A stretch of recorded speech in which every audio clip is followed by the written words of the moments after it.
Hi friends, last వీడియోలో మీకు 2 DSC 2026 art craft సంబంధించి మీకు కొన్ని డీటెయిల్స్ ఇవ్వడం జరిగింది.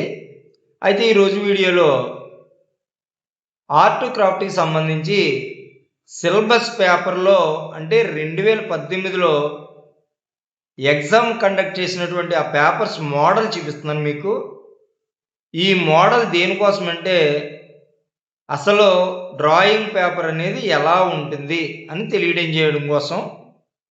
సో ఇప్పుడు ఒక్కొక్కటి గమనించండి. ఇందులో ఏం అడిగాడు, ఏమి ఇచ్చాడు, సిలబస్ ఏం అడిగాడు, దీని ప్రకారం మనం ప్రిపేర్ అయినట్లయితే తప్పనిసరిగా జాబ్ కొట్టడానికి అవకాశం ఉంటుంది. ఇప్పుడు చూడండి, ఫస్ట్ పేపర్ మీరు చూసినప్పుడు పై పేజీలో మనం చూడండి, ఇది గవర్నమెంట్ ఆఫ్ ఆంధ్రప్రదేశ్. ఇప్పుడు రెండవది ఆర్ట్ క్రాఫ్ట్ లేదా డ్రాయింగ్ సంబంధించి క్వాలిఫికేషన్ ఇచ్చాడు.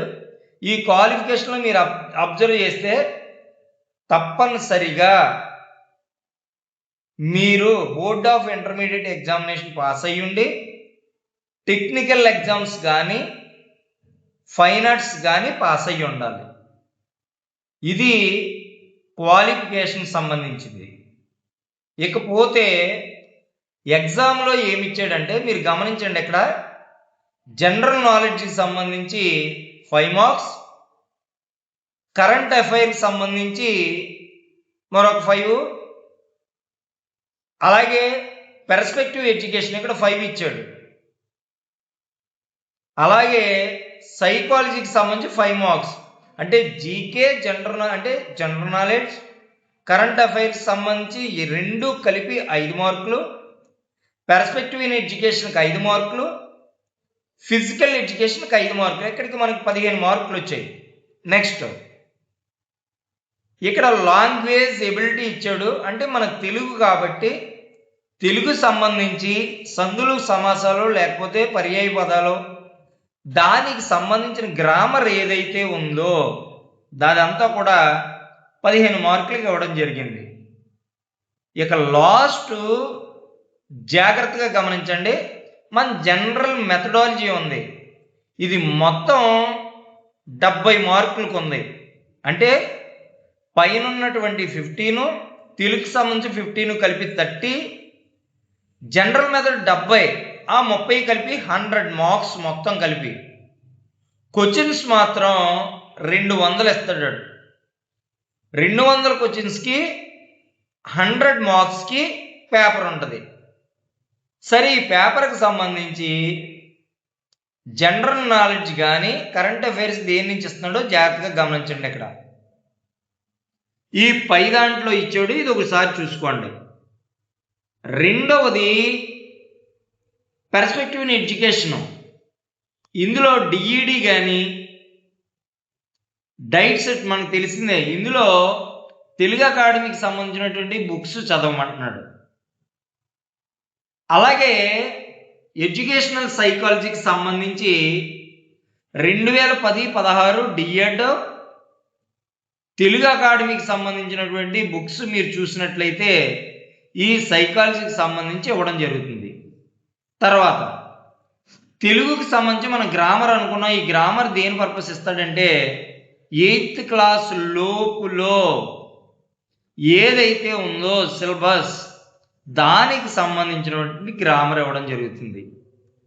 ఇకపోతే జనరల్ మెథడ్ దేనికి సంబంధించి ఇస్తున్నాడంటే మనకి లోయరు హయ్యర్లో ఉన్నటువంటి మనకి జనరల్ మెథడ్కి సంబంధించి మ్యాటరు మొత్తం మనం చూసుకున్నట్లయితే దానికి సంబంధించినటువంటిది ఈ సిలబస్లో ఇవ్వడం జరిగింది. దీన్ని బట్టి మనం ప్రిపేర్ అయితే తప్పనిసరిగా పాస్ అవ్వడానికి అవకాశం ఉంటుంది. సరే, దీనికి సంబంధించి ఎలా ఇచ్చాడో ఒకసారి చూద్దాం. ఇందులో మీరు గమనించండి, ఇక్కడ జీకే కరెంట్ అఫైర్స్ 5 మార్క్స్ ఇచ్చింది. అందులో ఏమేమి ఇచ్చాడో ఒకసారి పేజీ అంతా చూడండి.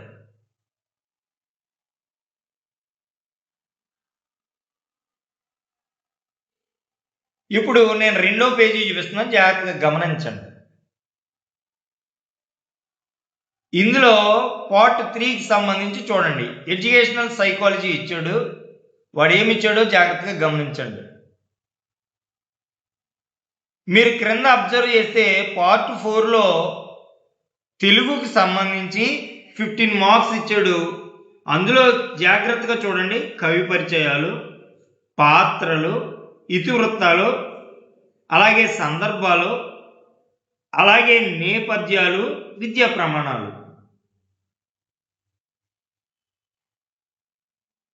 అలాగే అర్థాలు, పర్యాయపదాలు, నానార్థాలు, వీటికి సంబంధించి మరొక పార్ట్ ఉంది. పార్ట్ 5కి వచ్చేటప్పటికి జనరల్ మెథడాలజీలో ఏమేమి ఇస్తున్నాడో ఒకసారి జాగ్రత్తగా గమనించండి.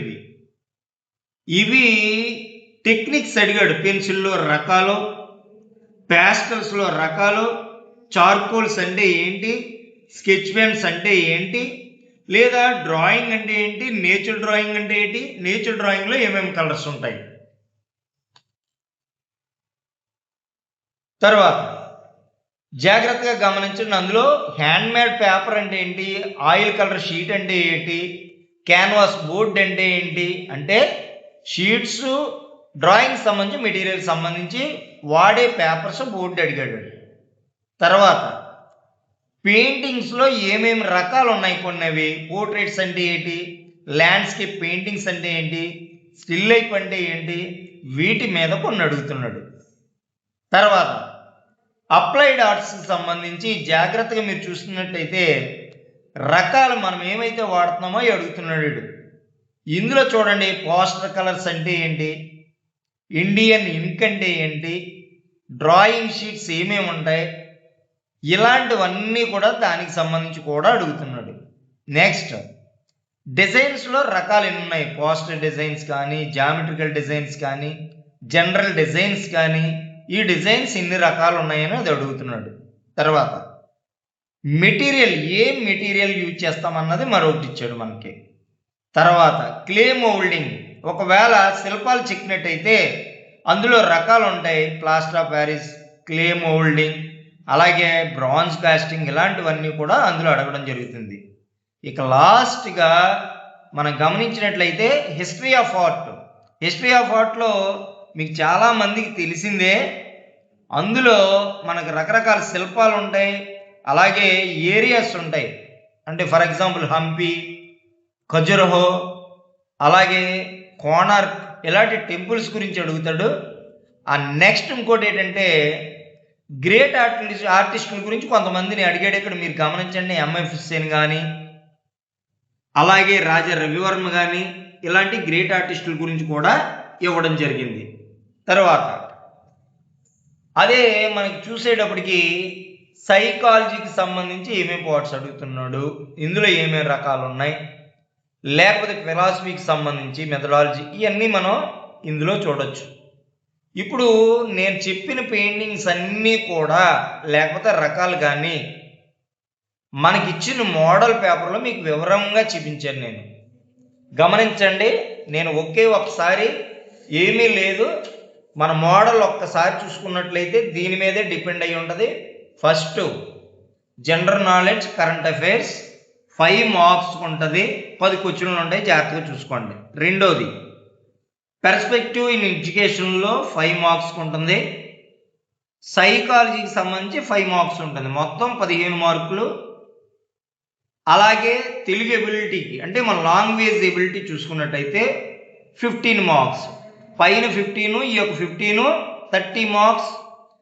టోటల్గా జనరల్ మెథడ్ మన టీటీసీలో చెప్పినటువంటి జనరల్ మెథడ్ మ్యాటర్ ఏదైతుందో దానికి 70 మార్కులు, మొత్తంగా 100 మార్క్స్ ఉంటుంది. ఫ్రెండ్స్, నేను ఇప్పుడు చెప్పింది చూపించింది ఏంటంటే మీకు మన ఆర్ట్కి సంబంధించిన సిలబస్ మాత్రమే. ఈ పేపర్ నేను చెప్పినట్టుగా ప్రిపేర్ అవ్వండి. కంపల్సరిగా తప్పనిసరిగా మీరు మంచి మార్కులతో పాస్ అవ్వడానికి అవకాశం ఉంటుంది. నేను తర్వాత వీడియోలో మీకు క్రాఫ్ట్ పేపర్స్ కూడా చూపించి దానికి సంబంధించిన వివరాలు మీకు చూపించడం జరుగుతుంది. అవి జాగ్రత్తగా చూడండి. అలాగే ఈ ఆర్ట్ క్రాఫ్ట్కి సంబంధించిన టాపిక్స్ రోజుకు ఒకటి నేను మీకు సిలబస్ రూపంలో యూట్యూబ్లో నేను అందిస్తాను. మీరు దూరంగా ఉన్నవాళ్ళు మాత్రం దీన్ని తీసుకుని అంటే జాగ్రత్తగా విని పాస్ అవ్వడానికి ప్రయత్నం చేయండి. నా వంతుగా నేను ప్రయత్నం చేస్తున్నానంతే, పూర్తిగా ఇవే ఇస్తాడని గ్యారంటీ కాదు, కానీ ఉన్న దానిని బట్టి నేను కొంతవరకు మీకు ఈ సిలబస్ అందించగలను. సో ఇప్పటి వరకు చెప్పినటువంటి ఈ వీడియో మీకు నచ్చినట్లయితే లైక్ ఇవ్వండి, మీ ఫ్రెండ్స్కి షేర్ చేయండి. ఇంకా మన ఛానల్ సబ్స్క్రైబ్ చేయని వాళ్ళు ఉంటే సబ్స్క్రైబ్ చేసుకోండి, ఎందుకంటే తర్వాత వీడియోస్ చాలా ఉపయోగకర